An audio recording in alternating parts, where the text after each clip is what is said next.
मला मारताय, मारून धरून इथे आणलेलं आहे। आमचे दुकानदार दुकाना बंद आहे, करोड रुपयाचा माल पडलाय दुकानात आणि आता खाली करायला लावताय। तिथे लाईट नाही, काही नाही, याने एकदम अन्यायकारक सर्व बाबी सुरू आहे। ऐकायला कोणीही तयार नाही, कोणीच नाही। मी शिवाजी जनरल मार्केटचे अध्यक्ष अनिल किंगर।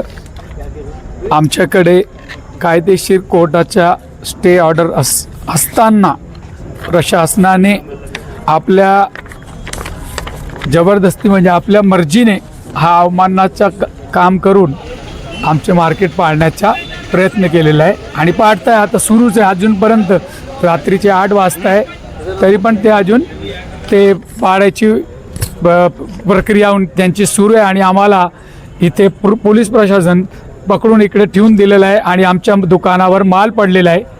आमचे सर्व दुकानदार इकडे आहे आणि आमच्या दुकानावर ताला लावलेला आहे। आमच्याकडे मान्य कोर्टाचा स्टे असून कोणालाही समजत नाही की स्टे आहे का नाही। त्यांच्या वतीनेच बोलतात स्टे नाही, स्टे नाही।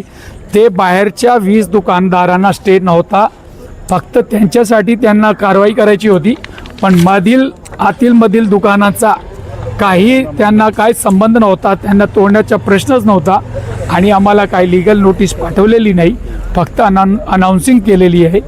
आम्ही आयुक्त साहेबांना भेटून आलो।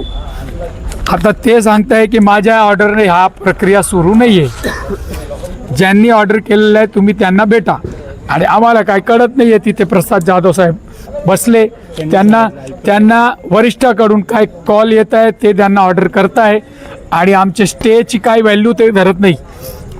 अवमानना सुरूच आहे। आमच्या आयुक्तांनी आदेश दिलेले नाहीत, पण नेमके आदेश कोणाचे ते आम्हालाच माहिती नाही, ते आम्ही विचारतोय त्यांना आदेश दिलेला कोणी। आमच्याकडे जर सांगितलं की तुम्ही आयुक्तांकडे जर आमच्याकडे स्टे नसला तर आम्ही तर उद्या बसलेलोच आहे ना। तुम्ही पहिले सहनिशा करून घ्या त्या कोर्टाचे ऑर्डर।